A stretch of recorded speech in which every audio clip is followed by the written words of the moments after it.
12 major countries, US, UK, Europe, Canada, Dubai, Hong Kong, सारे देशों से हमें कंसल्टेंसी आ रही है और हम बहुत अच्छे रिजल्ट सिर्फ बॉडी टूल किट ऑन करके उन्हें दे रहे हैं। मेरी पहली जो पेशेंट थी वो लड़की थी और उसको साइटिक के अटैक्स आते थे।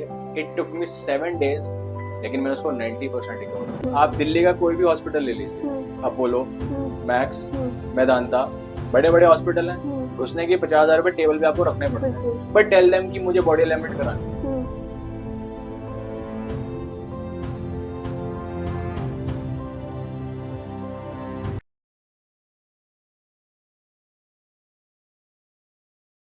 नमस्कार, आज हमारे साथ हैं विशाल त्यागी जी, जो कि स्पाइन सर्जरी को चैलेंज करते हैं, खुला चैलेंज करते हैं और इनका मानना है कि स्पाइन से जुड़ी कोई भी समस्या जो है आसानी से अपनी कोई एक्सरसाइज से ठीक की जा सकती है, कुदरती तरीके से।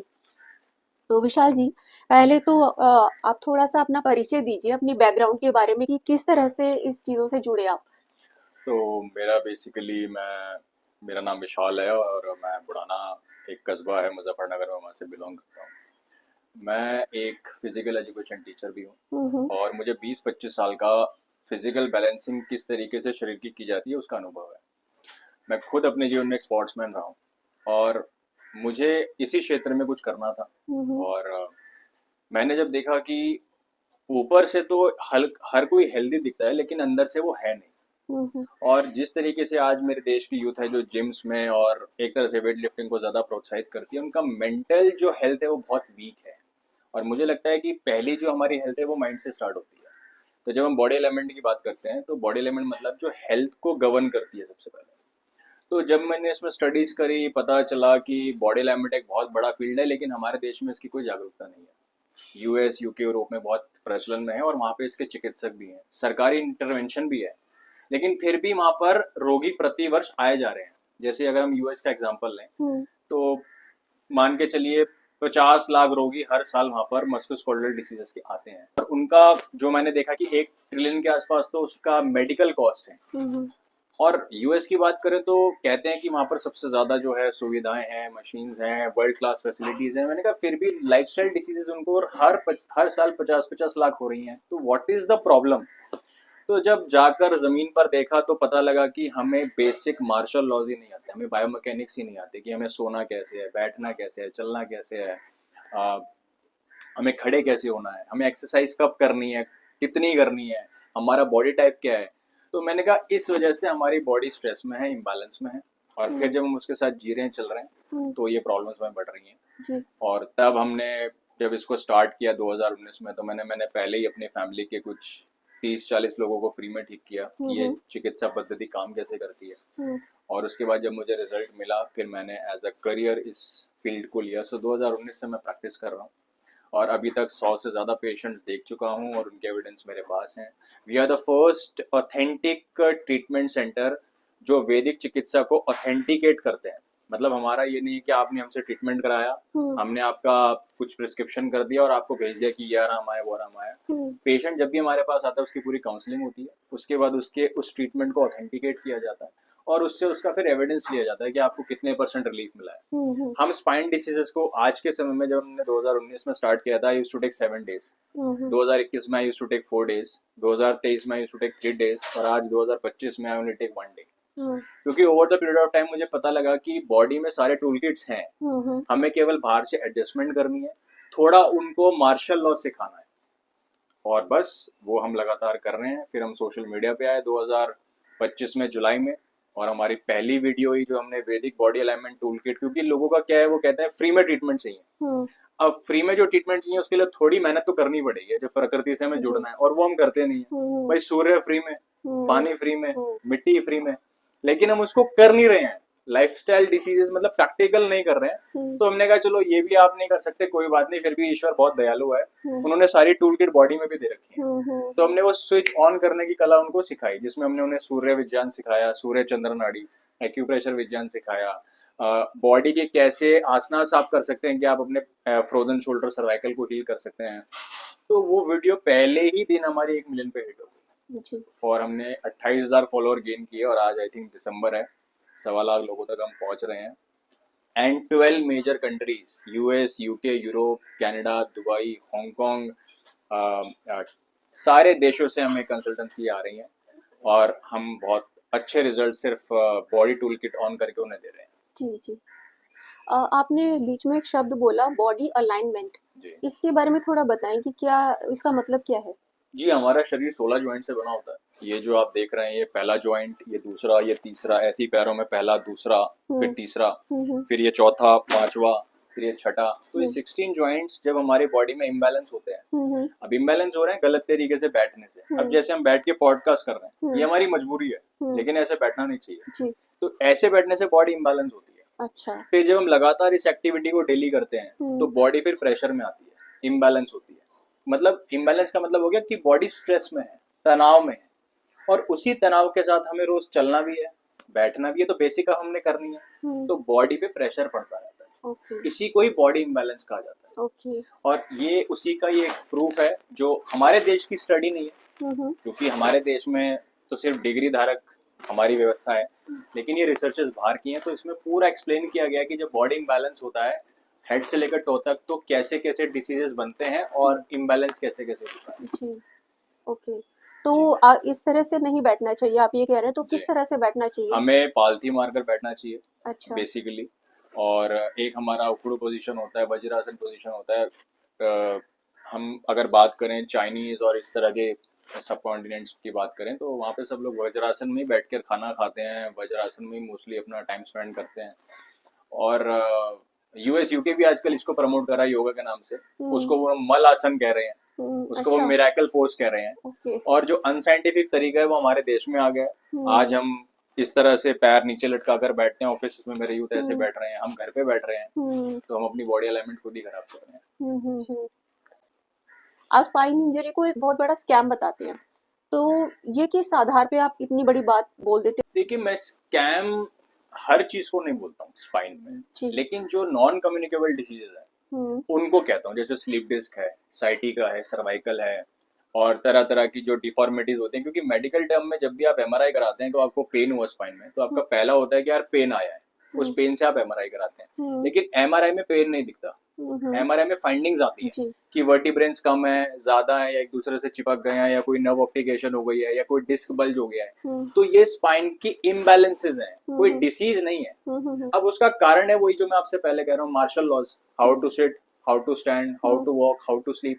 ये 4 बेसिक मार्शल साइंस ही हमें नहीं आते। तो मैंने कहा ना, ड्यूरेशन ऑफ कोर्स में हमारी हड्डी, रीढ़ की हड्डी अपना स्थान छोड़ देती है, क्योंकि रीढ़ की हड्डी एस के आकार की है, रीढ़ की हड्डी स्ट्रेट नहीं है। अच्छा। वो एस के आकार का हंच बनता है। ओके। सर्वाइकल से ऐसे आती है, फिर थोरेसिक में अंदर जाती है, फिर लंबर में बाहर आती है, फिर कॉसिक और सैक्रम मिला के पूंछ बन के फिर टेल बोन तक जाती है।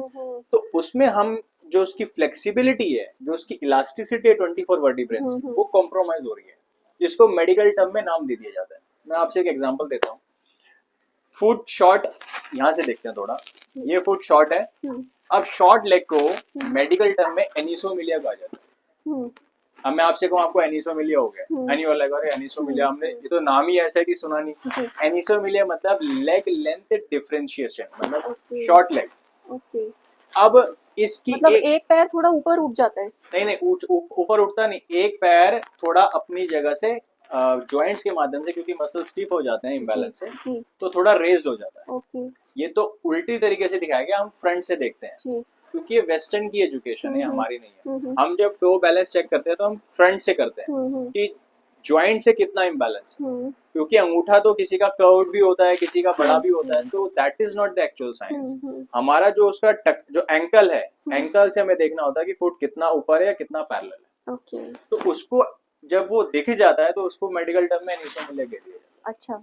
तो मुझे ये लगता है कि वो कोई प्रॉब्लम नहीं है, जैसे एनाटॉमी इम्बैलेंस, और एनाटॉमी नहीं कहेंगे, फिजियोलॉजी कहेंगे इसको। और उसकी पूरी एक आई थिंक 100 बिलियन की इंडस्ट्री है सिर्फ एनिसोमिलिया को हील करने की। आइदर वो कॉर्टिसोल शूज बना देते हैं पेन वाले जो होते हैं, पैरेलल बैलेंस करने के लिए, या फिर वो उसकी सर्जरी कर देते हैं, जिसके रिक्वायर्ड नहीं है। और जितने भी डिसीज मैंने आपको अभी बताए, जितने भी डिसीज हैं, hmm this all are imbalances. और ये मैं नहीं कह रहा, ये उनके बाहर की रिसर्चर्स कह रहे हैं। हम्म अभी डब्ल्यूएचओ का 2022 में मेमोरेंडम आया है, हम्म मुझे तो पता नहीं वो डब्ल्यूएचओ वाले करते हैं क्या, उनको कुछ पता भी है नहीं पता, उनको बुखार तक आज तक उनके पास इलाज नहीं है। हम्म तो मैं उनकी एक स्टडी पढ़ रहा था, उन्होंने कहा कि स्पाइन की 99% जो सर्जरीज होती हैं वो सक्सेसफुल नहीं होती, अच्छा और वो डाटा उन्होंने स्पाइन के टॉप सर्जन से ही लिया है, हम्म और 95% केसेस में जरूरत भी नहीं होती। तो कहना कि पांच, तो उन्होंने कहा कि कोई ऑल्टरनेट ट्रीटमेंट लिया जाए इसका। वो ऑल्टरनेट ट्रीटमेंट वो क्या कह रहे हैं, physical therapy, exercise, maintaining your weight, proper balance, nutrition. तो मैंने कहा ये ऑल्टरनेट ट्रीटमेंट कहाँ से आ गया, it has to be standard treatment. Yes alternative आपका ट्रीटमेंट जो आप कर रहे हो, drug, surgeries, that has to be alternate treatment, हमारा तो स्टैंडर्ड है। और उन्होंने ये भी कहा, मैंने वीडियोस में भी बताया, कि आने वाले 25 सालों में पूरे देश के अंदर 100 करोड़ स्पाइन के पेशेंट और होने वाले हैं हमारे देश में, वर्ल्ड में। अच्छा हमारे देश में 50% है आज के टाइम में, तो मान लीजिए 75 करोड़ हैं, जिसमें से 30% यूथ है, उसमें 60% लड़कियां हैं। तो हमारे देश का तो इतना बुरा हाल है कि अगर मैं डाटा, क्योंकि मैंने कई बार डाटा स्प्रेड भी किया, मैं देता भी हूँ, हमारे देश में हर साल 1.25 करोड़ रीढ़ के रोगी आ रहे हैं, 1.25 CR विदाउट इंजरी। और आप कह रहे हो आप 4 ट्रिलियन इकोनॉमी की बात कर रहे हो। अभी अगर मैं स्पाइन डिसीज की एक्चुअल कॉस्ट निकालूं तो 4 करोड़ रुपए का खर्चा है भारत सरकार का, और आपको 1 लाख ह्यूमन इंजीनियर्स कंट्री के अंदर चाहिए एज ए स्पेशलिस्ट। भाई अगर आपके पास चिकित्सक नहीं होंगे तो ये कॉस्ट तो तब आ रही जब आपके पास ऐसे चिकित्सक हैं जो उसको ठीक करना जानते हो, तब 4 करोड़ की लागत आएगी। अगर आपके पास चिकित्सक ही नहीं है तो ये कॉस्ट 4 गुना भी हो सकती है, 5 गुना भी हो सकती है, लेकिन हम उसको कॉन्शियसली नहीं देख रहे। तो आंकड़े जो बता रहे हैं विदेशों के, वो खुद ही कह रहे हैं कि ये जो सारे डिसीजेज हैं इनको ऑल्टरनेट ट्रीटमेंट से ठीक कर रहे हैं, क्योंकि स्टैंडर्ड ट्रीटमेंट तो फेल है, उसने हाथ खड़े कर दिए। तभी उन्होंने आज बोल दिया कि 100 करोड़ पेशेंट आगे होने वाले हैं, भैया देख लो क्या कर रहे हैं। उन्होंने कॉलर बेल्ट हटा दिए, पहले उन्होंने खुद लगवाए, अब वो कह रहे हैं कि ये डेंजरस है, सर्वाइकल बेल्ट नहीं लगानी चाहिए, कमर की बेल्ट नहीं लगानी चाहिए। और मेरे पास उनके लिखा हुआ डब्ल्यूएचओ का आर्टिकल है। ये कब की स्टडी है? ये स्टडी 2022 की आई थी, ओके अभी रिसेंट स्टडीज है, और इसी को लेकर हम जगह जगह घूम रहे हैं। हम उनको बता रहे हैं, डब्ल्यूएचओ कह रहा है कि जाइए सोसाइटीज में, जाइए हॉस्पिटल्स में, जाइए पब्लिक्स में जाइए, और उन्हें एक्सरसाइज बताइए, स्ट्रेचिंग्स बताइए, ताकि वो इन प्रॉब्लम से दूर रहें। लेकिन वो खुद नहीं गाइड कर रहे कि क्या ट्रीटमेंट स्टैंडर्ड देना चाहिए, वो पब्लिक से कह रहे हैं। अब उन्हें कैसे पता पब्लिक में किसको बॉडी एलिमेंट की नॉलेज है, नहीं नॉलेज है। एग्जैक्टली। तो ये जो नेक पिलोज वगैरह होते हैं ये भी ठीक नहीं है ये क्या? सिर्फ मार्केट है, ओके इसलिए मैं इसको स्कैम कहता हूँ। ट्रैवल के समय भी लोग कोई यूज जरूरत करते नहीं, हैं? कोई जरूरत नहीं है। जरूरत नहीं है या नुकसानदायक है? नहीं, देखिए शरीर आराम चाहता है, हम्म और मैं कहता हूँ कि आराम बॉडी में है, केवल आपको पता होना चाहिए कि आपको नेक कैसे रखनी है। जब आप ट्रैवल कर रहे हैं, आप जब ट्रेन में जा रहे हैं, आपको नेक कैसे रखनी है। जैसे बहुत बार मैं देखता हूँ लोग को सोने की जगह नहीं मिलती, वो एक गर्दन की तरफ टिल्ट होके सो जाते हैं। तो मैं कहता हूँ कि अगर आपने सोना है तो प्रॉपर पोस्चर से सोइए, अगर आपने बैठना है तो प्रॉपर पोस्चर से बैठिए, अगर आपको बैठने और लेटने की जगह नहीं मिल रही तो फिर खड़े अगर रहने की सुविधा है आपके पास मजबूरी में, तो प्रॉपर तरीके से खड़े रहिए, because that itself is a healing. नहीं तो आप अगर टेढ़े मेढ़े खड़े रहे या फिर टेढ़े मेढ़े सो या टेढ़े मेढ़े बैठ के आ गए, फिर आप कहोगे यार मेरी गर्दन में दर्द हो रहा है, और उसके लिए फिर आपको पता नहीं कैसे ठीक करना है। Then you will go for this pillow, then you will go for this omni gels, क्योंकि आपको बताया गया कि भाई गड्ढे में गिर जाओ, उसके बाद आपको कैसे हमने करना है वो हम देखेंगे। साइंस होता है जो पहले किया जाता है। कि वो एक कहावत है ना कि यार केला सामने पड़ा है तो उसको अकल तो है नहीं, तो वो केले को क्या कर रहा है, हटा नहीं रहा, वो कह रहा है यार कमाल है आज फिर फिसलना पाएगा। जी तो हमारा मेडिकल टर्म का भी वही हाल है कि पूरे लाइफ जो है eat drink like a pig, और उसके बाद जब आपका कुछ पूरी बॉडी में कैंसर और इन्फ्लेमेशन फैल जाए तो मेडिकल इंश्योरेंस लेके आप हॉस्पिटल चले जाओ, वो या तो आपको ड्रग्स देंगे या ऐसे कार्ड देंगे, उसके बाद आप बचे तो ठीक है, अदरवाइज भाई आप कहीं और जा सकते। So this is not actually health. और इस पर मैं खुद सरकार को चाहूंगा कि भैया मेरे युवाओं को पकड़ दो 18 से 35 साल के को, बाकी आपको जो करना है करो, क्योंकि मेरी ऑडियंस वही है। ये आने वाले देश का भविष्य है, ये देश की रीढ़ है। अब वो 12-12 घंटे काम भी करेगी, वो आपके मेडिकल सिस्टम से भी लड़ेगी, वो अनएम्प्लॉयमेंट को भी फेस करेगी, वो स्लेवरी भी करेगी, और उसको जहाँ थोड़ी बहुत ट्रीटमेंट मिल रही है उसको गवर्नमेंट जो है देखेगी भी नहीं। तो ये यूथ के लिए हमने एक तरह से कह सकते हैं कि इनिशिएट लिया है क्योंकि आज उसको इसकी सबसे ज्यादा जरूरत है। बूढ़े में देखता हूँ फिर भी ठीक है, यंग जनरेशन ज्यादा इन प्रॉब्लम से गुजरती है। क्योंकि आजकल जो हमारा जो स्कूल का सिस्टम है वो भी बहुत ज्यादा पथेटिक है। जी उसमें मार्शल लॉ नहीं सिखाए जाते, उसमें बेसिक सिविक सेंस भी नहीं है। हम भी और आप उसी एजुकेशन से निकले हैं। जी हमने कभी नहीं पढ़ा कि किसी ने हमें कहा कि यू हैव टू लाई, हमें पेट के बल सोना चाहिए या हमें लेफ्ट साइड से सोना चाहिए। इन सबको कहते हैं मार्शल आर्ट्स। ये मार्शल आर्ट्स हमारे देश से चाइना गया, चाइना से यूरोपियन कंट्रीज में गया, लेकिन हमारे देश में आज खत्म हो गया। आज शैलोइन टेम्पल के नाम से कुंफू चलता है। Kung fu means what? Practice of hand and legs, battlefield. वो कहाँ से आया? वो हमारे भारत से निकला। और आज हमारे देश में मार्शल आर्ट्स का कोई जिक्र नहीं है, ना हमारे स्कूल में पढ़ाया जाता, ना हमारे एकेडमिक्स में है, ना ही कोई ट्रेनिंग इंस्टीट्यूट्स है, ना ही कोई गुरु है। तो जब हमारी जो एंसेस्टर्स की जो दौलत है, हमारी दौलत ये रुपए नहीं है, हमारी दौलत मेडिकल इंडस्ट्री खड़ी करना नहीं, हमारी दौलत वो एजुकेशन है जिस बेस पे हम वर्ल्ड लेवल को चैलेंज कर रहे थे। तो मेरा वो चैलेंज है लोगों को कि लेट्स बी प्रैक्टिकल। अगर आपको लगता है स्लीप डिस्क का पेशेंट है, आप उसको 6 लाख की सर्जरी बोल रहे हो, तो भैया हमारे पास एक दिन के लिए ले आओ, दैट डजंट मैटर। वो सर्जन भी आ जाए, वो भी देख ले हम क्या कर रहे हैं और आप क्या कर रहे हो, और वो पेशेंट भी देख ले। तो आज डिजिटल वर्ल्ड की हम बात कर रहे हैं, साइंटिफिक युग की बात कर रहे हैं, और सब अनसाइंटिफिक चीजें कर रहे हैं। तो सोशल मीडिया पे आज कुछ छुप नहीं सकता। इफ यू हैव टैलेंट, आप जमीन पे दिखाओ। और यही हमारा जो कह लो लोगों का प्यार कह लो, जो ट्रस्ट हमने बिल्ड किया सोशल मीडिया पे, हमारी ऑडियंस बहुत जेन्युइन है और वो हमें जेन्युइनली फॉलो कर रही है। और जब भी मैं कोई वीडियो बनाता हूँ तो मैं कहता हूँ कि आपका एविडेंस मेरी ताकत है। So what ever exercise I am giving you, just write down the comments की, चाहे वो कैसा ही हो, but give us the evidence कि हाँ हमें इतना आराम आया, हमें उतना आराम आया। और थैंक्स टू सोशल मीडिया कि जो सरकार नहीं कर पाई, जो हम नहीं कर पाए, वो सोशल मीडिया ने बहुत आसानी से कर। जी एक जनरल कॉन्सेप्ट जो है मार्शल आर्ट के बारे में, वो एक फाइटिंग स्किल के बारे में है, और आप बता रहे पोस्चर्स की बात, तो दोनों सेम है कि अलग है? मार्शल आर्ट्स एक कंप्लीट एजुकेशन है। It whatever you do, it is called martial arts. उसको हिंदी में बोले तो वो योग है। अच्छा, तो अगर मतलब उसमें खाना पीना बैठना सब कुछ आता है? एवरीथिंग। मार्शल आर्ट्स मीन्स आपको इस फिजियोलॉजी को कैसे चलाना है, सिंपल है। और योग एक माध्यम है कि हमें उपासना कैसे करनी है। So that's a different thing. हमने आज योग को हेल्थ समझ लिया है, जबकि योग एक आध्यात्मिकता का चैप्टर है। हेल्थ का चैप्टर है वो बाद में है, पहले आध्यात्मिकता का है। क्योंकि पहले जो उसके 2 चरण होते हैं, यम और नियम, हमें वही नहीं पता। नॉट टू चीट, जमाखोरी नहीं करनी, संयम धारण करना है, संतोष रखना है। कितने लोग कर पा रहे हैं? हम क्या कहते हैं? प्राणायाम, आसन और ध्यान। अब मैं कहता हूँ कि ईश्वर का लोगों को पता नहीं है, आप कह रहे हो मैं ध्यान कर रहा हूँ, तो मैं उसका ध्यान कैसे करूंगा जिसको मैं जानता ही नहीं? जिसको आप जानते हो उसी का ध्यान किया जाता है। लेकिन आप कहीं पर भी जो हेल्थ के नाम पे ध्यान कराया जा रहा है। तो मार्शल आर्ट मीन्स आपको बैठना कैसे है, चलना कैसे है, सोना कैसे है, लेटना कैसे है, और आपको वजन कैसे उठाना है, एक्सरसाइज कैसे करनी है। So everything is martial arts. China में उसे कहा जाता है everything is kung fu. Martial art की क्लासेस पब्लिक स्कूल्स में तो होती हैं, उसमें ये ब्लैक बेल्ट और ये समथिंग, ये karate, that is the form of self defence. जी। बट हमने क्या कहा कि आप पहली सीढ़ी तो चढ़ो, शर्ट कैसे पहनते हैं, ट्राउजर्स कैसे पहनते हैं। सो सबका साइंस है। मंडे को कौन सा कलर पहनना चाहिए, ट्यूसडे को हम कहते हैं ना गुरुवार को आज विष्णु जी का दिन है, मंगलवार को हनुमान जी का दिन है। ऐसे कपड़े पहनने का भी नियम है। हॉस्पिटल्स में जब आप जाएंगे, क्योंकि हम मेडिकल की बात कर रहे हैं तो हॉस्पिटल का लेते हैं, आपने पेंट देखा होगा ग्रीन कलर का ही होता है। आपने डॉक्टर्स की ड्रेस देखी होगी ग्रीन की होती है, पर्दे भी ग्रीन होते हैं। तो उसका लॉजिक क्या है? There is a science behind it. Healing. Why? Because हरा जो कलर है दैट इज ठंडा एंड गर्म, दोनों को बैलेंस करता है। That is the actual science. तो उसमें लाल नहीं रख सकते क्योंकि लाल गर्म होता है, काला, पीला। लेकिन हरा एक संतुलन रखता है ठंड में और गर्माहट में, क्योंकि शरीर जो है ना वो ठंडे और गर्म की भाषा समझता है। हमारे बॉडी का टेम्परेचर क्या है? 98.5। 98.8 हुआ, शरीर में हरारत होनी स्टार्ट हो जाती है। कम हुआ तो कमजोरी।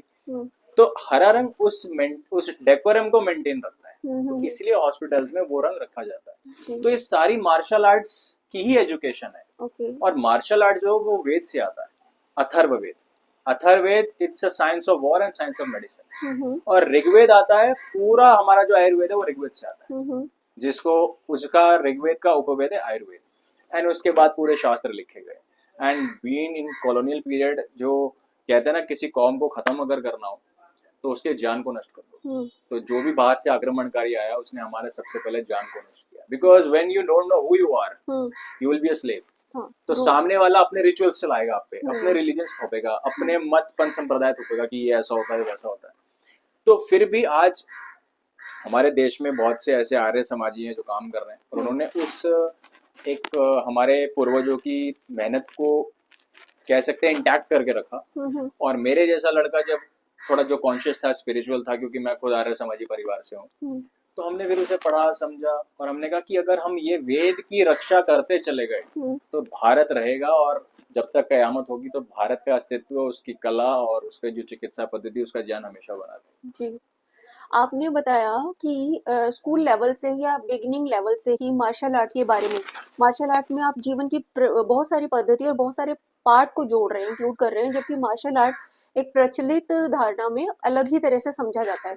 तो क्या आपके पास इसका कोई ब्लूप्रिंट, कोई आइडिया है कि अगर ये स्कूल्स में शुरुआत हो या बेसिक लेवल पे हो तो किस तरह से होनी चाहिए? डेफिनेटली हम एक बुक मैंने लिखी थी बहुत पहले ह्यूमन इंजीनियर के ऊपर, अच्छा। और उसमें मैंने ये जो आपका प्रश्न है, मैंने सारे जो बेसिक फॉर्म्स होते हैं सिविक सेंस के, वो मैंने सारे उस किताब में केवल 170 पेज में डाल दिए थे, हम्म ताकि कोई भी बच्चा विद इन 7 डेज उसको पढ़कर मार्शल लॉ सीख सकता है। हम्म और जो ट्रीटमेंट बेस था हमारा, हम्म जो हम करते हैं, हम्म क्योंकि विशाल आज है कल नहीं है, हम्म तो मैं ये सोचता हूँ कि अगर विशाल कल नहीं रहा तो हम्म क्या ये चिकित्सा पद्धति रुक जाएगी? ऐसा नहीं है। तो हम्म मैंने एक 7 पेज का डॉक्यूमेंट भी बना के तैयार रखा हुआ है हम्म कि जिस दिन हम सेशन करते हैं, सोसाइटीज में जाते हैं, तो हम वो डॉक्यूमेंट साथ लेके जाते हैं। अच्छा। उसमें आपको स्पाइन ट्रीटमेंट की कैसे इमरजेंसी रिहैब करनी है, मैंने उसमें सारे सिद्धांत लिखे हुए हैं। हम्म जो उसको करेगा वो हाथों हाथ रिजल्ट लेगा। एक और इसमें मिथ था बहुत जबरदस्त कि वैदिक चिकित्सा इमरजेंसी में काम नहीं करती, हम्म। एलोपैथी क्विक काम जी करती है, जी। वैदिक आयुर्वेद चिकित्सा बहुत देर में काम करती है। हम्म। हमने वो मिथ भी तोड़ा। अच्छा। जो बॉडी में हीलिंग कैपेसिटी है वो हम्म एलोपैथी से ज्यादा क्विक काम करती है, और हमने पहले वीडियो में प्रूव दिया लोगों को। हम्म जैसे उदाहरण के तौर पर मैं आपको बता देता हूँ, हमारे दो नाड़ी आपको बताई होती है, हम्म सूर्य नाड़ी और चंद्र नाड़ी। हम्म अब मान लीजिए मुझे कोई प्रॉब्लम हो रही है, मेरा हम्म बीपी बढ़ रहा है, हम्म शुगर बढ़ रही है, हम्म मुझे पेन हो रहा है, हम्म तो मैं सिर्फ ये देखूंगा कि मेरी कौन सी नाड़ी चल रही है इस समय। हम्म अब मैं जैसे देखता हूँ कि मेरी बाएं नाड़ी चल रही है और मुझे कुछ अटैक सा फील हुआ, तो मुझे केवल अपनी उस नाड़ी को बंद कर देना है और दूसरी से सांस लेना है और छोड़ना है। हम्म अब होगा क्या, विद इन 30 सेकेंड्स मेरी वो जो भी प्रॉब्लम है, हम्म बीपी शूट हो रहा है, शुगर बढ़ रही है, वो वहीं के वहीं नैविश हो जाएगी, खत्म हो जाएगी, स्टॉप हो जाएगी। और कई बार हमने ऐसा देखा है कि आपको इमरजेंसी चिकित्सा की भी जरूरत ना पड़े। लेकिन ये टूल किट कितनों को ऑन करनी आती है या फिर पता है, दैट इज द क्वेश्चन। तो हमने जब वो कला बताई और लोगों ने वो एक्सपीरियंस की, और हम तो खैर अभी इस फील्ड में थोड़ा बहुत जान ले रहे हैं, बहुत से हमारे जो बड़े हैं वो ऑलरेडी इस प्रैक्टिस को काफी 20-20 30-30 साल से जी। कर रहे हैं, तो उन्होंने हमें एक्चुअल एविडेंस दिया कि यस, हम्म जो हम कह रहे हैं वो बिल्कुल ठीक है और ऐसा होता है। हम्म और हमारे भी जो पेशेंट्स हैं वो जब इस क्रिया को करते हैं तो उनको भी इसका एहसास तुरंत होता है। जी। तो ये हमारी बॉडी की इमरजेंसी टूल किट है। तो हमने वो भी मिथ तोड़ा कि भैया वैदिक चिकित्सा इमरजेंसी में काम नहीं करती और एलोपैथी वो काम करती है, जबकि मैं आपको बताऊं ये मेरा नहीं है, वर्ल्ड लेवल का डाटा है कि जो पिल आप एक खाते हैं, it effects on body 48 hours, 48 घंटे लगते हैं उसको आपकी बॉडी में इफेक्ट देने के लिए। बिकॉज जैसे आप कोई मेडिसिन खाते हैं तो क्या होता है, बॉडी इंडिकेट करती है कि हमारी बॉडी का पार्ट नहीं है, it's a chemical, it's a drug. तो लीवर क्या करता है, उसको बाहर निकालने की कोशिश करता है, खत्म करने की कोशिश करता है उसके असर को। तो जो रह जाता है फ्लूइड, उसको कहते हैं first passing effect. First passing में कि भैया ये तो अब घुस गया घर में। जी। क्योंकि हमारी जो बॉडी है वो प्रकृति से संबंधित है। जी। तो हमारी बॉडी, जैसे आप थोड़ा स्पिरिचुअल अगर होंगे तो हम बहुत टाइम से चले आ रहे हैं, तो हमारी एक जर्नी है सेल्स की। तो जैसी कुछ अनवांटेड चीज बॉडी में आती है तो बॉडी का लीवर उसको तुरंत खत्म करने की कोशिश करता है। लेकिन लोगों को शांति मिलती है, that is called placebo effect. जैसे हम कुछ खा लेते हैं, we get peace of mind, relaxation, कि हमने ये दवा ले ली है, now I will be alright. तो वो सिर्फ एक प्लेसिबो होता है कि आपके किसी ने माइंड को प्लीज कर दिया, किसी ने आपको ये कहा कि ये ड्रग खा लो आप ठीक हो जाओगे, असल में आप ठीक नहीं हुए, केवल आपका किसी ने माइंड प्लीज कर दिया। और ये भी उन्हीं की स्टडी है जी। तो वैदिक चिकित्सा जल्दी काम करती है, ये भी मिथ हमने तोड़ा। और जो आपका क्वेश्चन था कि मार्शल लॉज और कैसे बच्चे कर सकते हैं, तो मेरे अमेजोन पे वो बुक पड़ी हुई है, वो जाकर डाउनलोड कर सकते हैं और मार्शल लॉ सीख सकते हैं। बहुत क्या नाम बताया था? Human engineer book. ओके। अच्छा, ये वैदिक जो ट्रीटमेंट है ये कितनी देर में काम करता है? क्विक, आई थिंक स्पाइन का कोई भी क्रिटिकल पेशेंट है जिसको सर्जरी बोल दी है, ओनली गिव मी 15 मिनट्स उसकी बॉडी अलाइनमेंट करने के लिए बाहर से। किसी भी तरह की spine surgery? If it is a non communicable diseases, अगर मान लीजिए कोई बोन में फ्रैक्चर है, देन इट्स अ पार्ट कि उसको टाइम लगेगा और उसमें अलाइनमेंट करी भी नहीं जाती है, उसमें केवल रेस्ट और रिहैब दिया जाता है या कुछ फिजिकल स्ट्रेचिंग एक्सरसाइज की जाती है। बट अगर किसी को मसल का प्रॉब्लम है, किसी का वर्टिब्रे कम हो गया है, ज्यादा हो गया है, नर्व ऑप्टिकेशन हो गई है, that can be solved in one single alignment. Means आप टेस्ट देखकर बता सकते हैं राइट, कि ये टेस्ट कितनी देखकर, देर में राइट ठीक राइट होगा। राइट राइट जी। Right right. और इस कॉन्फिडेंस का कारण क्या है? कितने लोगों पर आपने आजमाया है?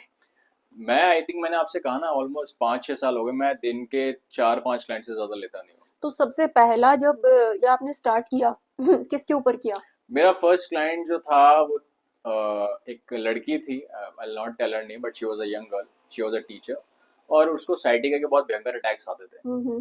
क्योंकि मैं इनिशियल लेवल पे ऑलरेडी 40-50 लोगों को हील कर चुका था अपनी फैमिली के, तो वो कॉन्फिडेंस बूस्टअप हो गया था। बूस्टअप इसलिए भी होता है क्योंकि इसमें किसी तरह का रिस्क नहीं है। ये जो थेरेपी है 3 साल के बच्चे से लेकर 100 साल का भी आराम से ले सकता है। टाइम कंज्यूमिंग नहीं है, एक ही दिन आना है, 15-20 मिनट देना है, वो तो नेचुरल सी बात है। बट कॉन्फिडेंस आने का मतलब ये था कि जिसको भी मैं ट्रीट कर रहा था तो वो मुझे कॉन्फिडेंस दे रहे थे कि विशाल आराम है। बट जब आपको कोई ये कहता है ना कि आराम है, और ऐसी प्रॉब्लम है जहाँ वो 5-5, 7-7 साल से ऑलरेडी मेडिकेशन डिफरेंट ले रहे हैं, तो फिर कॉन्फिडेंस आना नेचुरल बनता भी था। लेकिन मेरी पहली जो पेशेंट थी वो लड़की थी और उसको साइटिका के अटैक्स आते थे। इट टुक मी 7 days, लेकिन मैंने उसको 90% रिकवर किया। और जब मैंने उसको रिकवर किया तो she was crying, she was in tears. अब वो खुशी के थे और एक उसके थे कि मैं किसी जंजाल से बाहर निकली हूँ। और उसने मुझे कहा कि भैया आप बहुत आगे जाओगे क्योंकि आपने जो मेरे साथ किया है। और हमने कुछ नहीं, बेसिक स्ट्रेचिंग्स, उस टाइम में ज़्यादा मैं बेसिक स्ट्रेचिंग्स कराता था, कुछ एक्सरसाइज कराता था और थोड़ा मुझे अलाइनमेंट बेसिक फॉर्म। बट जो रिजल्ट मुझे उससे मिला तो मैं भी नहीं समझ पाया कि ये मेरा कमाल तो नहीं है, ये मैं श्योर था। लेकिन मैंने देखा कि body has something in it. तो मैंने फिर उस पहले स्टेज के बाद से अपनी अलाइनमेंट को भी बदला और बॉडी को भी पढ़ना स्टार्ट किया कि यार बॉडी में कुछ अलग ही चीजें हैं। और जब मैंने देखा कि हमें जो पढ़ाया गया एनाटॉमी फिजियोलॉजी, उसमें कुछ भी ऐसा नहीं है कि हम कुछ रिसर्च कर सकें। तो मेरी जो रिसर्च आई वो फिर आयुर्वेद से आई कि मैंने सुश्रुत जी को पढ़ा, मैंने चरक जी को पढ़ा, मैंने बागभट्टे जी को पढ़ा, मैंने अपनी वैदिक चिकित्सा के सिद्धांतों को, ऋषियों की जो परंपरा रही उनके, तो मैंने कहा यार हम जो पढ़ रहे हैं वो तो पहली सीढ़ी क्या कोई मसूर का दाना भी नहीं है। एक्चुअली में खजाना तो ये है। और बहुत ही सिंपल सिंपल रिचुअल्स उसमें बता रखे हैं कि भैया दिन में 2 बार भोजन करना चाहिए और पगथली से चलना चाहिए, करवट से सोना चाहिए। योग में हमारे ऋषियों ने कई ग्रंथ लिखे हुए हैं और मेरा नहीं, आप आर्य समाज में जाइए आपको ढेरों किताबें मिल जाएंगी। बट बस फर्क इतना है कि आप किस सब्जेक्ट पे काम कर रहे हैं। योग की बात करें तो 108 प्रकार की योग है, आप कितने कर लोगे जीवन में? आप एक ही को पकड़ के बैठ जाओ जी। रामदेव जी कपालभाति अनुलोम विलोम करा रहे हैं ना, वो एक ही, वो कह रहे थे पहले जब उन्होंने स्टार्ट किया कि अनुलोम विलोम करो, कपालभाति करो, तुम्हारे सारे रोग खत्म। वो गलत नहीं थे क्योंकि उसका भी अपना एक अलग शास्त्र है पूरा। तो हमारे यहाँ पे तो हमारे पूर्वजों ने एक एक बैठने पे 60-60 रिसर्चेस की हुई है, लेकिन वो हम तक पहुंचा ही नहीं गई, ना वो में पढ़ाई गई। और अगर हम उसको पढ़कर खोद कर समाज में लेकर भी जाना चाहते हैं तो हमसे कहते हैं कि भैया तुम्हारी इसकी डिग्री क्या है। तो हमने इसको ये नहीं कहा आयुर्वेदिक, मैंने इसको कहा वैदिक, क्योंकि आयुर्वेद के बारे में मैं बात नहीं करता। मैं बात करूंगा तो लोग कहेंगे आपकी डिग्री क्या है, आप फिजिकल एजुकेशन टीचर हैं, आप बात आयुर्वेद की कर रहे हैं। भाई हमारे देश में डिग्री का लॉजिक है ना, तो मैं कहता हूँ मैं वैदिक चिकित्सा करता हूँ क्योंकि ये वेद के सिद्धांत है। अब वैदिक की तो ना कोई यूनिवर्सिटी है ना ही कोई डिग्री है, तो इसीलिए वो आपका पब्लिकली काम करेगा। और जब मैंने स्टडी किया तो पता चला सब कुछ वेद से ही है, वेद के बाहर कुछ है ही नहीं। योग भी वेद से, आयुर्वेद भी वेद से, मार्शल आर्ट भी वेद से। तो असल में क्रक्स क्या है? वेद। फिर वेद प्रमोट भी हो रहा है यूथ में। मेरे यूथ को पता नहीं वेद क्या है। हम साइंस तो पढ़ रहे हैं but who is the creator of that science, उसके बारे में पता ही नहीं है। तो वो दोनों काम हो गए हमारे। तो ये आपने जो अपनी स्टडीज से सार निकाला, क्योंकि अगर अब इस वीडियो को देखिए कोई सोचेगा चाहेगा कि मैं पढ़ूं तो बहुत समय चाहिए इस सब के लिए, तो आपने जो अर्क निकाला है वो लोगों को एजुकेट कैसे किया जा सकता है? मैंने कहा ना, मैंने एक 7 पेज का पीडीएफ लिखा है। हाँ, वो तो चलिए थ्योरी हो गई। हाँ, मान लीजिए आप थ्योरी एंड प्रैक्टिकल। हाँ, जो प्रैक्टिकल आप करते हैं लोगों के साथ, उनको वीडियोस एक आपने सोशल मीडिया का बताया, क्या कोई और भी तरीका है जिससे लोगों को एजुकेट कर रहे हैं आप लाइव? हाँ, हम स्पाइन वर्कशॉप करते हैं रोहिणी के अंदर। अच्छा। आई स्टेज इन शालीमार बाग। अच्छा। और हम सैटरडे संडे या हफ्ते में 1-2 बार हम आधे घंटे का स्पाइन वर्कशॉप करते हैं। मैं यूथ के साथ जिम सेशंस करता हूँ, मल्टीनेशनल कंपनीज में हम सेशन करते हैं। हम वहाँ पर यही बताते हैं basic science of sitting, science of sleeping, science of eating and all that, क्योंकि यही बच्चों को नहीं पता है। जी। और फिर जब वो हमसे जुड़ते हैं, सो जो क्यूरियस बच्चा होता है वो हमसे और इसके बारे में डीप स्टडी करता है, फिर हम हमसे और जो पढ़ना चाहते हैं हम उनको मटेरियल पकड़ा देते हैं। अच्छा। So our job is basically कि हमें केवल यूथ को स्विच ऑन करने की कला सिखानी है। बाकी सारी बॉडी में टूल किट्स हैं, आपको बाहर से पेन किलर नहीं खरीदना, आपको कोई जेल नहीं खरीदना है, आपको कुछ नहीं, this is a complete body, हमें इसमें कुछ करने की जरूरत नहीं है। लेकिन सिर्फ ईश्वर कह रहा है कि भैया जिस तरीके से मैंने इस दुनिया को बनाया है, एक सिद्धांत तय किया है, उस सिद्धांत के दायरे में रहो जी। क्योंकि कानून किसे सजा देगा? जो कानून तोड़ेगा। आज हमारे देश में कॉन्स्टिट्यूशन है, whatever will do going to do against the constitution we will be the criminals. ये कौन तय करेगा कि तुम मुजरिम हो या नहीं हो? कानून तय करेगा जी। अगर मैं कानून के दायरे में हूँ तो मैं शरीफ हूँ, लोग कहेंगे भैया तू मुजरिम नहीं है, लेकिन मैं कानून तोड़ूंगा तो भैया मुजरिम हो जाऊंगा। तो एक कुदरत का भी कानून है, वेद है। हाँ। अब वेद ईश्वर में ओम ईश्वर कह रहे हैं कि आपने 2 बार भोजन करना है, 6 से 8 घंटे का अंतर रखना है, आपने जो है आध्यात्मिकता को सर्वोपर रखना है, और आपने शरीर को शरीर नहीं आत्मा समझना है। हम सब कुछ उल्टा कर रहे हैं। तो हमारी जो एजुकेशन है बेसिकली वो फिजिकल वर्ल्ड की एजुकेशन, मेंटल वर्ल्ड की एजुकेशन है ही नहीं। इमोशन, डिस्ट्रेस, हमें कुछ पता ही नहीं उसके बारे में, और ये सबसे ज्यादा प्रैक्टिकल लाइफ में हम उनसे डील करते हैं, क्योंकि विचार हमारे दिमाग में नेगेटिव भी चलेंगे, पॉजिटिव भी चलेंगे। तो हमें मन पे नियंत्रण रखना किस यूनिवर्सिटी ने सिखाया है? किसी ने नहीं सिखाया। अब वो योग के माध्यम से कुछ रामदेव जी ने व्यवस्था खड़ी करी, कुछ आप जैसे लेडीज हैं जो योग जगह जगह सिखा रही होंगी, उन्होंने करी। तो बेसिकली हमने अब उस एजुकेशन को, अब हमें पता लग गया कि हमारे पूर्वजों की इन दी हुई चीजों का महत्व कितना था। और अगर आज भारत एक युद्ध देश है तो ये जिम्मेदारी भी हमारी ही बनती है कि हमने उसको करना है। तो बस वही हम युद्ध को कहते हैं, क्योंकि युद्ध आज अपनी मौज मस्ती में बिजी है, करियर में बिजी है। उसको चाहिए मेरे को 50,000 रुपए की नौकरी लग जाए, हाँ। मेरे फोन का अच्छा खासा खर्चा आ जाए, मैं एक ठीक ठाक अपनी स्टैंडर्ड वो स्टड वाली लाइफ होते जी ले। मैं उस एज से निकल चुका हूँ, आप भी निकल चुके हैं। अब हम वो जी रहे हैं जो प्रैक्टिकल वर्ल्ड में चलता है। अब हम चाहते हैं कि जनरेशन के लिए कुछ छोड़ के जाए। मेरा तो यही है कि वर्ल्ड में अगर बॉडी एलिमेंट की बात आती है, मार्शल आर्ट्स की बात आती है, तो ये बच्चों को पता चले हमारे पूर्वजों की विरासत थी, और हमें 1 लाख ह्यूमन इंजीनियर आज के टाइम में भारत में चाहिए। So it's a big opportunity. जो 18 से 35 साल के बच्चे हैं जिम योग सेंटर्स में काम कर रहे हैं, अगर आप सुन रहे हैं तो डेफिनेटली 2 दिन में आप बहुत अच्छे ह्यूमन इंजीनियर बन सकते हैं, and you can earn the best money, you can live a king size life. और आपकी ये जो इंडस्ट्री ऐसी है कि कभी बंद नहीं हो सकती, क्योंकि इंसान आया, पैदा हुआ है, चलेगा, इंजरी होगी, उसे चाहिए आप ह्यूमन इंजीनियर चाहिए। और ह्यूमन इंजीनियर का सबसे प्लस पॉइंट क्या है? ही इंस्टिल द हैबिट्स। हैबिट्स बहुत मुश्किल होती हैं लोगों में डालनी। सबको पता है सुबह उठना है, रात को सोना है, लेकिन हैबिट्स डालने के लिए गुर्दा चाहिए। तो वो माइंडसेट एक ह्यूमन इंजीनियर के पास है जो हम प्रोवाइड कराते हैं, क्योंकि लोग वो चीज करते ही नहीं है जो उनको पूरी तरीके से समझ में नहीं आती, और एजुकेशन कोई देना नहीं चाहता। जी। तो ये 18 से 35 आयु वर्ग के लिए ही है, उससे कम या नहीं, ज्यादा? सिर्फ 18 से 35। ऐसा क्यों?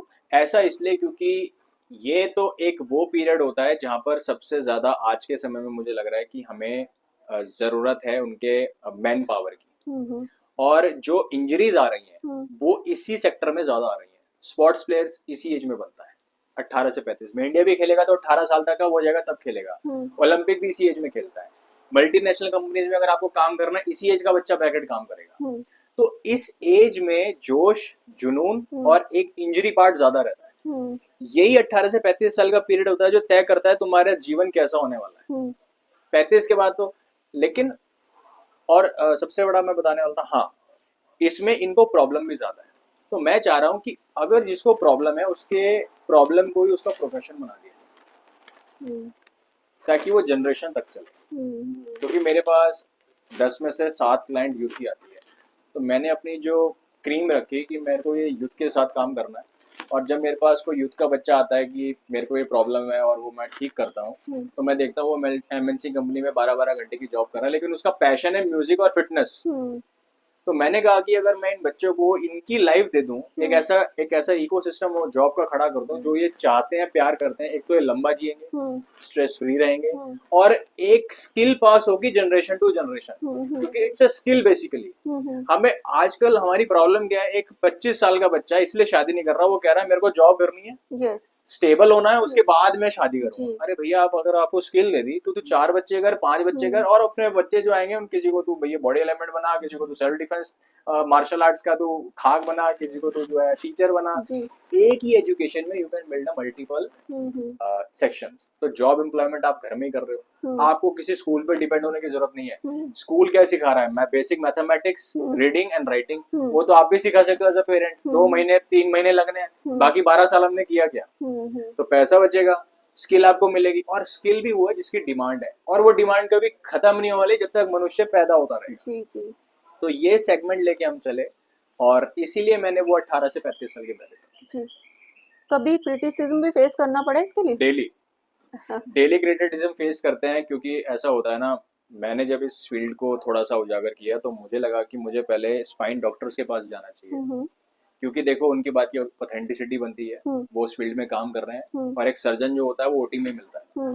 ये बात अगर सर्जन कहने लग जाए ना, तो मुझे लगता है कि आज ही इकोनॉमी का सारा कॉस्ट खत्म हो जाएगा। डॉक्टर का काम है, डॉक्टर शब्द का मतलब क्या है, एजुकेट द सोसाइटी। डॉक्टर शब्द का मतलब ये नहीं है कि आपको डॉक्टर बोले तो आप एक हॉस्पिटल में बैठे हैं टेलीस्कोप लगा के और आपको डिग्री ले ली ABCDEF जो था, आप डॉक्टर बन गए। Doctor means a person who is a example for the people, यार ये एजुकेट करता है and he is telling the truth. Doctor वही है जो ट्रूथ बोलता है। हमारे देश का आदर्श वाक्य भी यही है, सत्यमेव जयते। लेकिन आज सच बोलने वाले को पागल कहा जा रहा है। मैं कहता हूँ आपको पैसा कमाना है, बहुत अपॉर्चुनिटीज आएंगी। When you speak truth, money comes more, because that truth build the trust. और जहाँ ट्रस्ट है तो आपके पास अमेरिका से भी चल के आएगा। लेकिन आप सच नहीं बोल रहे, आप जो है पैसा कमाने में लगे हैं। और पैसा कमाने का मतलब हो गया कि वो सच सोसाइटी को ना बताना जिससे वो परेशान है। तो डॉक्टर्स ने हेल्प नहीं करी। फिर मेरे फील्ड के जो लोग थे, मैंने उनसे बात करी, उन्होंने मेरी मदद नहीं करी, because everyone wants to earn ना। मैंने कहा यार डॉक्टर नहीं सुन रहे, सोसाइटी नहीं सुन रही, तो करे क्या? तो मैंने कहा कंज्यूमर को एजुकेट करते हैं भाई, जिसकी प्रॉब्लम है उसको एजुकेट कर देते हैं। और बस वो हमारा जैकपॉट लग गया, और आज we are getting per day 50 consultation all over the world. और जो ट्रस्ट बिल्ड हुआ है, क्योंकि मैंने वेद में पढ़ा है कि आपने भी ये सुना होगा, धर्म के पीछे अर्थ है, अर्थ के पीछे काम है, काम के पीछे मोक्ष है। तो वो वेद का ही सिद्धांत है जो आचार्य चाणक्य ने हमारे अर्थशास्त्र ग्रंथ में लिखा है। So that is absolutely right. तो हम धर्म कर रहे हैं, धर्म मीन्स हम अपनी ड्यूटी कर रहे हैं, सच कर रहे हैं, तो अर्थ पीछे लग लग के आ रहा है। तो क्रिटिसिज्म अब उनसे मिल रहा है जो यार 6 लाख रुपए ले रहा है और हम 6,000 में उसको ठीक कर रहे हैं, तो वो हमारा दुश्मन बन गया automatically. When you do something good for the society, तो सामने वाला आपका अपने आप शत्रु बन जाएगा कि यार मैं तो उसके 10 लाख ले रहा हूँ, ये साला 10,000 में ठीक कर रहा है, चक्कर गया है, और एक ही दिन में ठीक कर रहा है, और रिजल्ट ड्रिवन ठीक कर रहा है। क्योंकि हमारा काम ये नहीं कि आप मेरे पास 5 दिन आओ, एक ही बार आना है, ट्रीटमेंट लेना है, ठीक होना है, और उसके बाद अपनी बॉडी को मैनेज करना खुद सीखना है। कोई आपका दर्द ठीक नहीं कर सकता, कोई आपकी हेल्थ की गारंटी नहीं ले सकता। और ये मैं सोशल मीडिया वीडियोस में भी कहता हूँ कि हम दर्द को ठीक नहीं करते, दर्द के जो कारण है हम उनको ठीक करते हैं।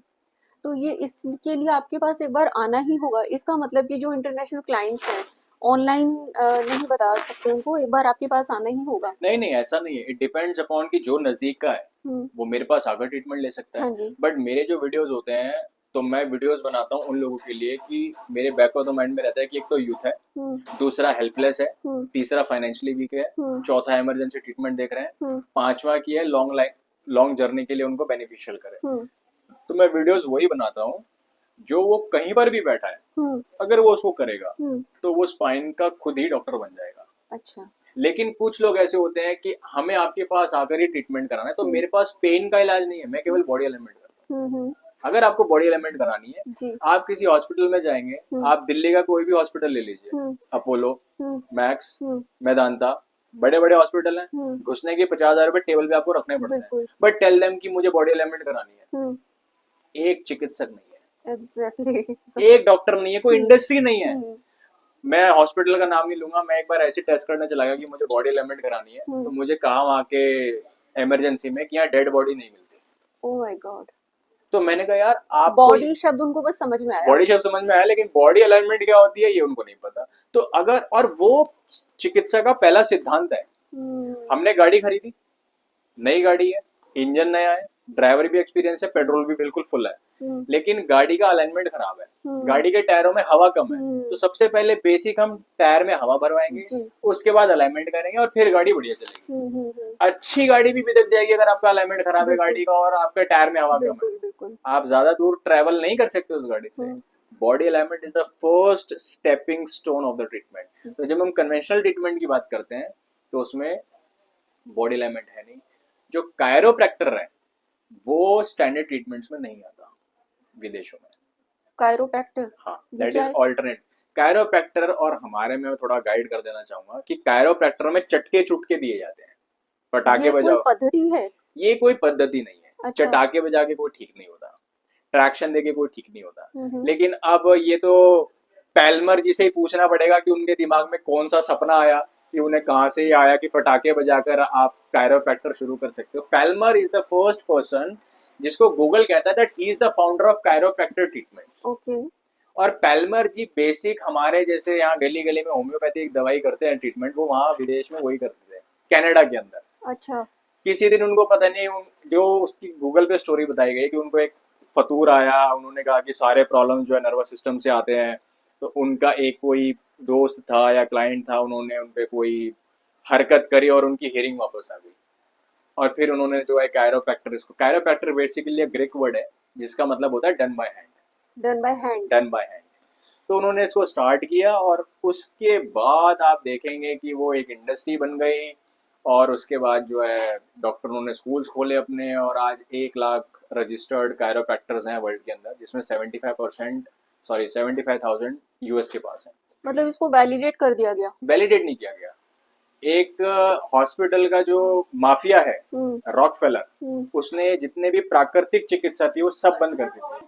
वहाँ पे एक्यूप्रेशर और ये क्या कहते हैं हम, होम्योपैथी, कायरोप्रैक्टर, ये सारी चीजें चल रही थी। तो उसके बाद हमने देखा कि ये जितनी भी नेचुरल चीजें थी वो उसने सब बंद कर दी थी। उसमें कायरोप्रैक्टर भी था।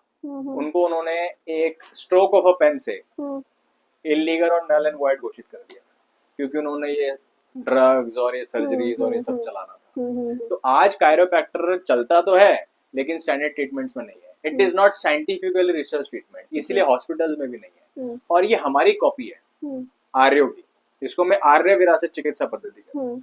इसके हमारे देश के अंदर कोई ऐसा लड़का नहीं है, मैं चैलेंज करता हूँ ऑन रिकॉर्ड, जो बिना पटाखा बजाए बॉडी अलाइनमेंट कर सकता हूँ। पटाखे तो मैं बजा लूँ 100, और वीडियोस दुनिया भर की आती है। पटाखे किस तरह बजाना? जैसे बॉडी में फ्लूइड होता है, हाँ। ब्लड भी है, हाँ। हवा है, भाई बॉडी में क्या 5 एलिमेंट्स है ना। बिल्कुल। तो जब हमारी बॉडी में वायु बढ़ जाती है, ब्लड सर्कुलेशन वीक होता है, तो हमारी वायु फंसती है। वो जहाँ से फंसती है वहां से ट्रैक्शन दे दो तो पटाखा बोलेगा। उस पटाखे को वीडियो में सुना दो, कैमरा और वो माइक लगा के, तो सामने वाला इन्फ्लुएंस हो जाता है। आजकल क्या है, जो सबसे ज्यादा पटाखे बजा रहा है वो बहुत अच्छा कायरोप्रैक्टर है। ओके। टर्न गर्दन से आवाज आ रही है, बैक से आवाज आ रही है, ये चल रहा है। और सबसे ज्यादा मजे की बात है, फिजियोथेरेपी ज्यादा कर रहे हैं। आपका काम पटाखे बजाने का नहीं है, ना ही आपका काम बॉडी अलाइनमेंट करने का, लेकिन उन्होंने देख लिया कि फिजियोथेरेपी से वो रिजल्ट नहीं आता। तो वो क्या कर रहे हैं, कहीं से 2-3 महीने का कोर्स कर लिया, कहीं चले गए, कुछ सीख ली, कुछ यूट्यूब से उठा ली, और आजकल वो ट्रैक्शन, पैरों को झटका देना, गर्दन को चटकाना मटकाना और कमर को ठोकना, आपने भी वीडियोस देखे होंगे, ये चल रहा है। तो आपकी जो थेरेपी है हीलिंग, उसमें ये सब चीजें नहीं है? उसमें ये सब नहीं है। अच्छा जी। अच्छा, कोई स्पोर्ट्स पर्सन भी आए हैं कभी आपके पास, कांटेक्ट किया है? मेरे पास कल ही आई है रेखा देवी जी, और एशियन गोल्ड मेडलिस्ट है वो, हरियाणा से। अच्छा। और पोलियो की वजह से पैरा में उन्होंने लेंस तलवारबाजी में जो है उन्होंने गोल्ड मेडल जीता था, और उनको स्कोलियोसिस 100 डिग्री टिल्टेड की प्रॉब्लम थी और उन्हें सर्जरी बोली गई है। बेसिकली उनका काम क्या है कि उनको सर्जरी नहीं करानी है, तो हमने केवल उनको बेसिक स्ट्रेचिंग और एक्सरसाइज बताई है, जो मैं हर अपनी वीडियो में भी कहता हूँ, मरकट व्यायाम, क्योंकि वो कर पा रही थी। अच्छा। तो मैंने उनको सिर्फ टाइम ड्यूरेशन और कितने रैप्स करने हैं according to their body regime जो भी है, मैंने कहा अगर आप ये करेंगे और कुछ स्ट्रेचिंग बताइए, तो उनको 10-15 साल लगे वो स्कोलियोसिस 100 डिग्री आने में। तो हमें लगता है कि हमें 7-8 महीने तो देने चाहिए। अच्छा। बट डेफिनेटली हमारे पूर्वजों की कला पे मुझे अब इतना भरोसा है, क्योंकि मेरे एक पेशेंट है जिन्होंने 10-12 किलो वजन अपना 2-3 महीने में 5 महीने में कम करने की कोशिश की और हुआ, और मुझे वो रिजल्ट ऐसा लगा कि मैं तो मान ही नहीं सकता। तो अगर हम मरकट व्यायाम पे रिसर्च करना चाहें आज, तो मुझे लगता है भारत सरकार के पास इतना पैसा भी नहीं है कि वो एक्चुअल इसके सिम्टम्स और इसके जो बेनिफिट्स है वो भी देश को बता पाए, क्योंकि इसमें केवल पूरा नर्वस सिस्टम हील नहीं होता, पूरा बॉडी हील होता है। ओके। जो भी हमारे फंक्शंस है, जो हार्मोनल इंबैलेंस होते हैं, सर्कुलेटरी सिस्टम है, इंटीग्रल, सिर्फ मरकट व्यायाम सिर्फ से? मरकट व्यायाम से। अच्छा। तो एक प्रसिद्ध हमारे योग गुरु रहे हैं स्वामी देवमूर्ति जी। अब मैं चाहूंगा कि उनको गूगल भी करें आप, और 109 वर्ष के वो हुए हैं और उनकी डीप रिसर्च रही है 70 साल की मरकट व्यायाम के ऊपर, और उन्होंने जो सिद्धांत दिया है कि आप मरकट व्यायाम करें और रीढ़ की हड्डी के सारे रोगों को खुद ही ठीक कर सकते हैं। अच्छा। चाहे आप बेडेड हो, किसी भी प्रॉब्लम में हो, ये व्यायाम बड़ी आसानी से किया जाता है। और मैं तो बताना चाहूंगा कि विदेशों में तो इसके टीचर्स लाखों रुपए ले रहे हैं एक सेशन के, और हमारे यहाँ तो हम मुफ्त में कह रहे थे, तो इकोनॉमी कहाँ से बढ़ेगी हमारी। हम एक्चुअली में कुछ करना ही नहीं चाहते। हमारी जो डेवलपमेंट है देश की, जो हमारी पॉलिटिशियन कहता है ना, चाइना जो चलता है वो चलता है इंजीनियर से, यूएस आपका चल रहा है वकीलों से, और हमारा देश किससे चल रहा है? पॉलिटिशियन से। और पॉलिटिशियन तो आपको पता ही है, पढ़ाई लिखाई इनकी माशाल्लाह है, बात करते हैं, इन्हें बेसिक्स नहीं पता कि आप देश में टेक्नोलॉजी की बात कर रहे हो, डिजिटल वर्ल्ड की बात कर रहे हो, 80 करोड़ लोगों को खाने को भोजन नहीं है, आपके बेसिक पानी नहीं है, आप शुद्ध हवा नहीं दे पाए 70 सालों में, आप 2 मील नहीं दे पाए, और यूथ को आपने इतना डाइवर्ट करके रखा हुआ है कि हमारे देश में 65% ऑलमोस्ट हो गया, 95 करोड़ यूथ है 18 से 35 साल। आपके पास 2 लीडर नहीं है हो गए run the country, a young nation. अब आप सोच लीजिए कि हमारा देश कितना पिछड़ा हुआ है कि हमारे देश को चलाने के लिए एक 75 ईयर्स के प्रधानमंत्री को चुनना पड़ रहा है। हमारे यहाँ तो यूटी 45 की बात बोला जाता है।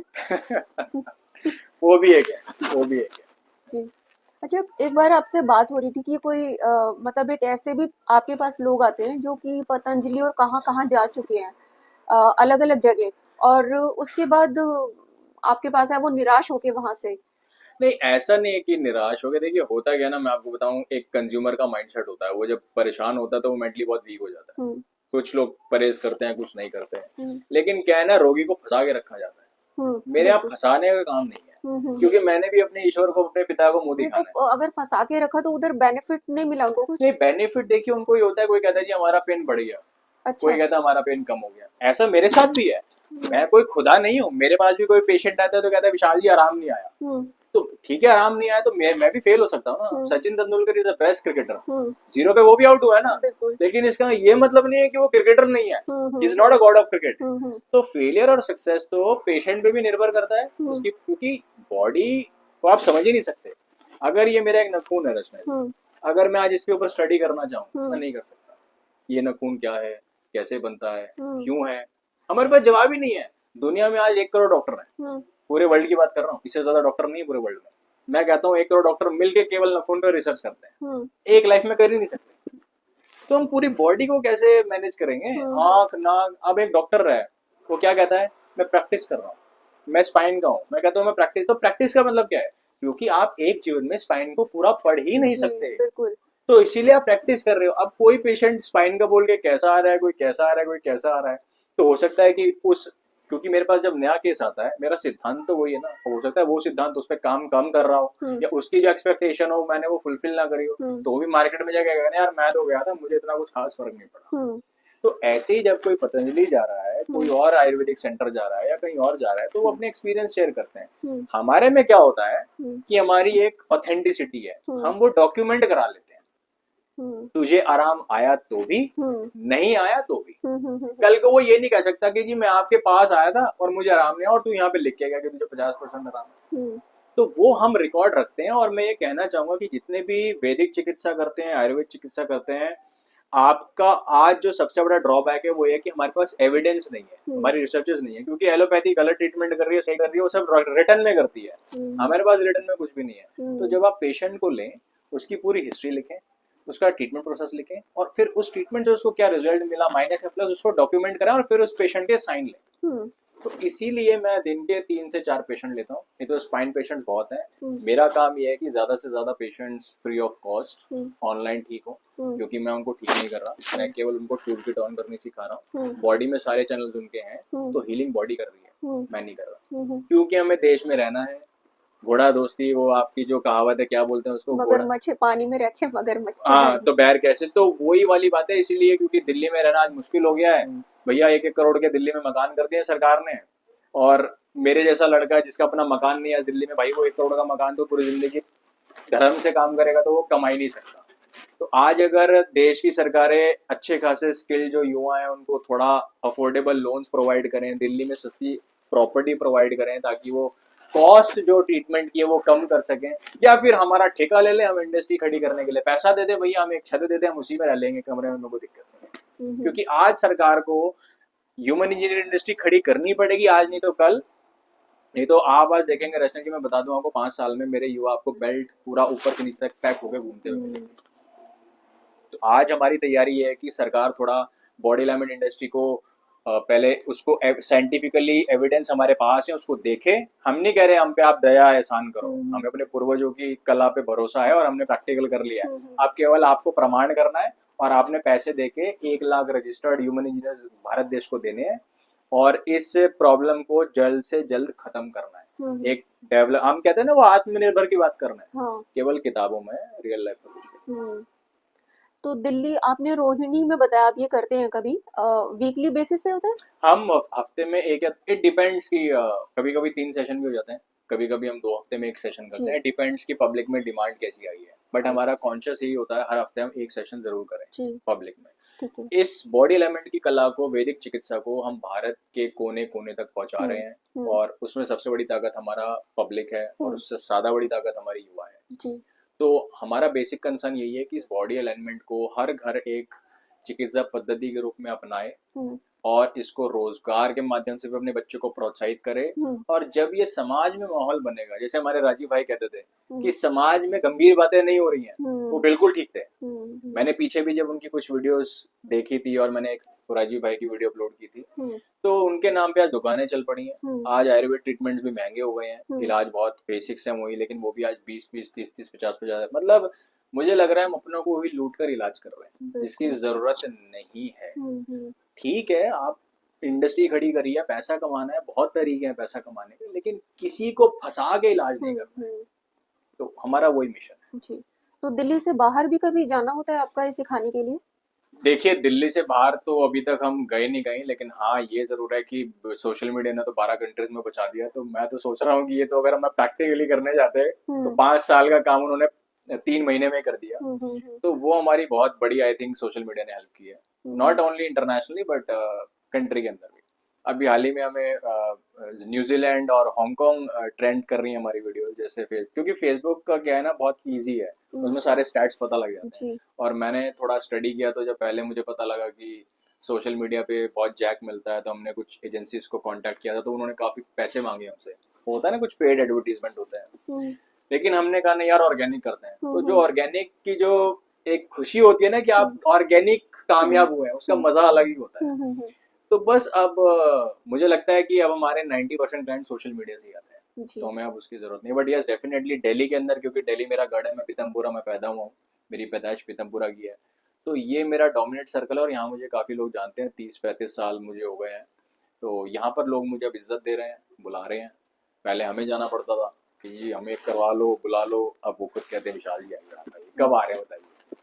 तो that trust is very important. मुझे लगता है किसी भी चिकित्सा पद्धति में, चाहे एलोपैथी, मैं ये नहीं कह रहा एलोपैथी गलत है, अगर मेरा कहीं एक्सीडेंट हो जाए तो मैं भी एलोपैथी जाऊंगा, तो ये मत कहना कि भैया मैं एलोपैथी के खिलाफ हूँ, क्योंकि एलोपैथी में सर्जरी रख दी गई है। सर्जरी भी हमारे भारत में आयुर्वेद की ही है, लेकिन उसे आप आयुर्वेद नहीं बोल सकते, आप पे मुकदमा हो जाएगा कि नहीं भैया आपने बोल कैसे दिया। ये हमारे देश में चल रहा है, लेकिन हम तो सच बोलेंगे। या तो हमारे देश का नेशनल स्लोगन खत्म कर दो, सत्यमेव जयते ना रखो। तो अगर आपने सत्यमेव जयते रखा है, हमारे न्यायालय का आदर्श वाक्य है धर्मस्ततो जया, जहाँ धर्म है वहां विजयी है। अब आप कह रहे हो धर्म ना करें, सत्य ना बोलें, ईश्वर वेद में कहता है सत्य बोलो। सच बोलने से सारे मेंटल प्रॉब्लम्स खत्म होते हैं भाई साहब। तो हम तो सच बोलेंगे। सर्जरी एलोपैथी में है, ओरिजिन आयुर्वेद है। तो मुझे कोई प्रॉब्लम होगी जिस दिन आयुर्वेद में सर्जरी आ जाएगी, मैं आयुर्वेद जाऊंगा। तो हमने तो सिंपल रखना है अपना फॉर्मूला कि जो एलोपैथी, होम्योपैथी, आयुर्वेद कंबाइन कर लो तीनों का और बेस्ट। तीनों को कंबाइन कर लो, किसी को किसी का भी नाम मत दो। No allopathy, no dispathy, be a that sympathy and empathy, वो नहीं चाहिए। अगर सरल भाषा में दर्शकों को बताना हो कि किस किस तरह की प्रॉब्लम्स आप ट्रीट कर सकते हैं या गाइड कर सकते हैं आसान भाषा में। सिर्फ स्पाइन के जितने भी प्रॉब्लम्स हैं, non communicable diseases, 125 non communicable diseases हैं, sciatica, slip disc, cervical spondylitis, इन पर हमारी महारत है। फ्रोजन शोल्डर भी। फ्रोजन शोल्डर देखिए वो सर्वाइकल से कनेक्टेड है। हाँ, इसीलिए लेकिन मैंने आसान मैं भाषा में। फ्रोजन शोल्डर को कंसिडर नहीं करता हूँ, क्योंकि फ्रोजन शोल्डर एक ऑटोइम्यून डिसीज भी हो सकती है। क्योंकि जब हम काफी लंबे समय तक, क्योंकि फ्रोजन शोल्डर ऐसे नहीं होता। फ्रोजन शोल्डर का मतलब हो गया कि आपने बहुत ज्यादा उस हाथ से या तो गलत काम ले लिया या काम ही नहीं लिया, तो वो अपना स्टिफनेस बहुत ज्यादा अकड़ा देता है, लेकिन उसका चैनल सर्वाइकल से ही है, C1 to C7।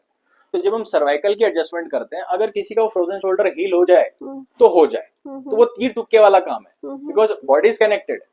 लेकिन हम ये बोल के पेशेंट नहीं लेते कि हम फ्रोजन शोल्डर ठीक कर देंगे, क्योंकि हमारे लिए आपका पैसा कोई इंपॉर्टेंट नहीं है। आपके पास 1 करोड़ है, आप अपने घर में रखिए। मेरे लिए इंपॉर्टेंट है मेरा वो ट्रस्ट।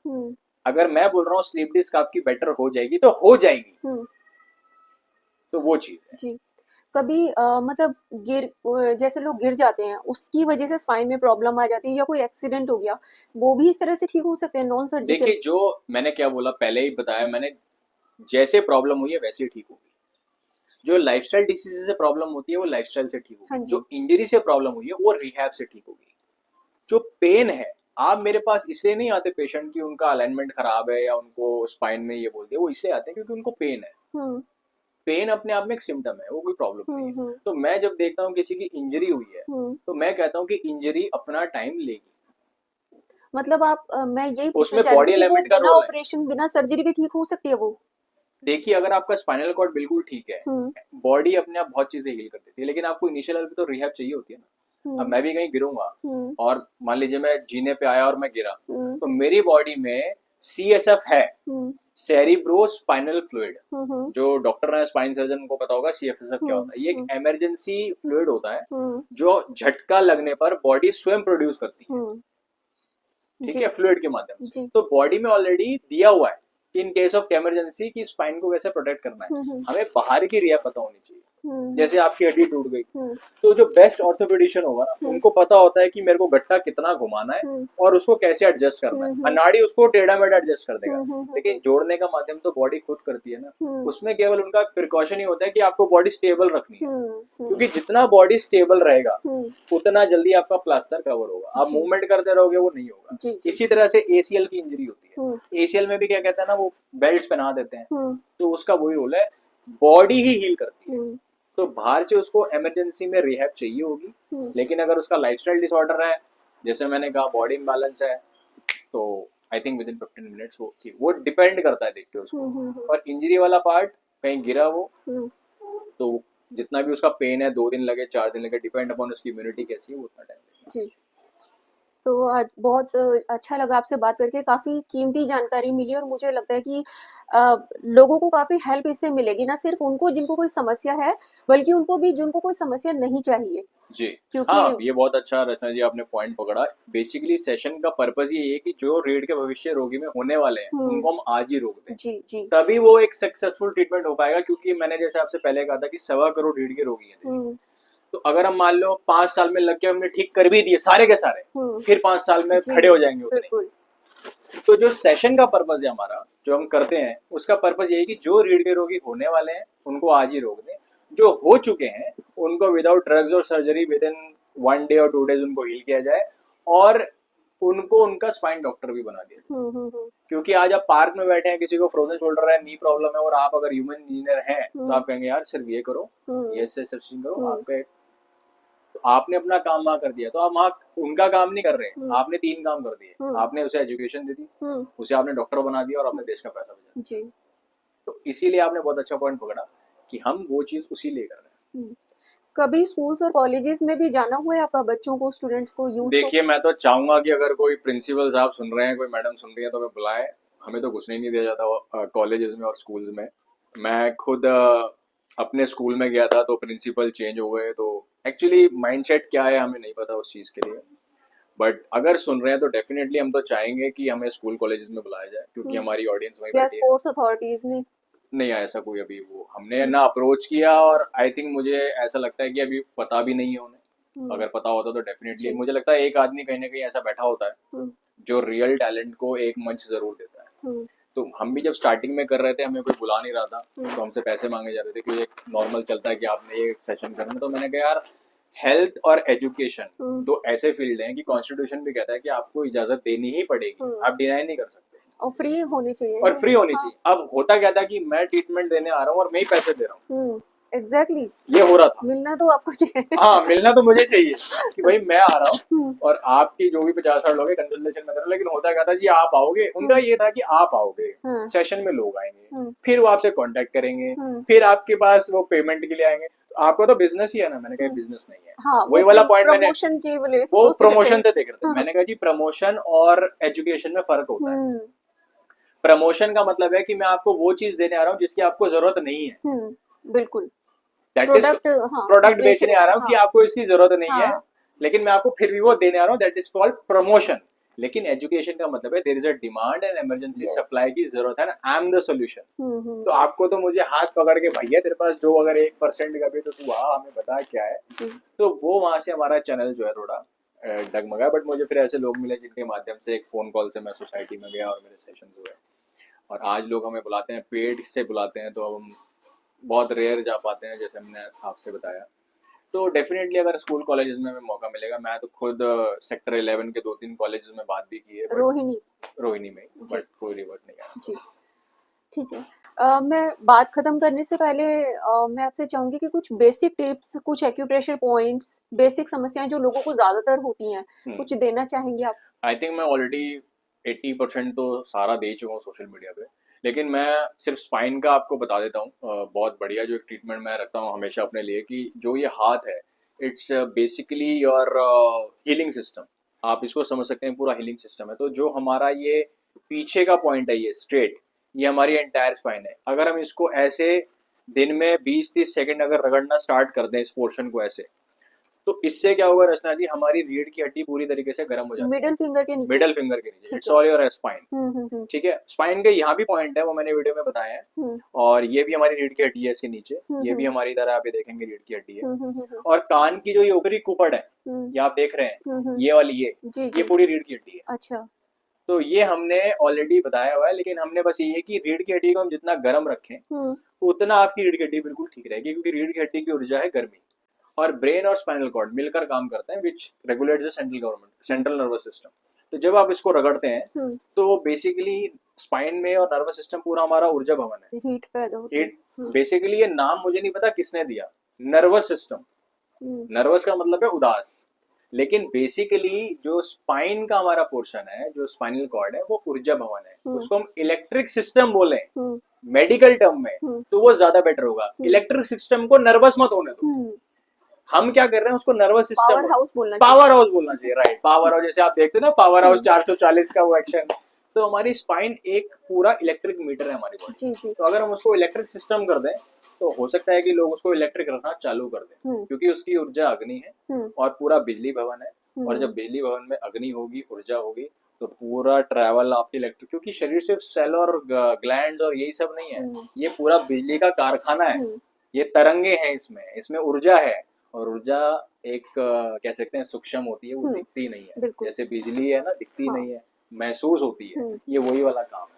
तो अगर हम अपने नर्वस सिस्टम को ऊर्जा भवन में बदल दें, तो बस आपका काम हो जाए सारा का सारा। जी, फिर जी। तो कुछ, तो जब हम इसको ऐसे रगड़ते हैं, तो बेसिकली हम वहाँ पर हीट दे रहे हैं। अभी देखिए मैंने 2-3 मिनट किया है और ये पूरा गर्म हो गया है। आप भी एक्सपीरियंस तो कर इसे सकते दिन हैं। में कितनी बार करना चाहिए? बस जब भी 20-30 सेकंड कर लीजिए, 1-2 बार दिन में। अच्छा। सिंपल ऐसे, या आप ऐसे कर लीजिए हथेली से, या आप ऐसे कर लीजिए। तो ये डिपेंड करता है। तो मैंने वही कहा ना, हमारा केवल एक ही लक्ष्य है कि बॉडी के टूल किट ऑन करना सीखो, और कुछ करने की जरूरत है। इसको आप नहीं समझ सकते मेरे हिसाब से। जी। तो आपका बहुत बहुत धन्यवाद थैंक यू विशाल रचना जी, आज समय देने के लिए और इतनी कीमती जानकारी देने के लिए। Thank you.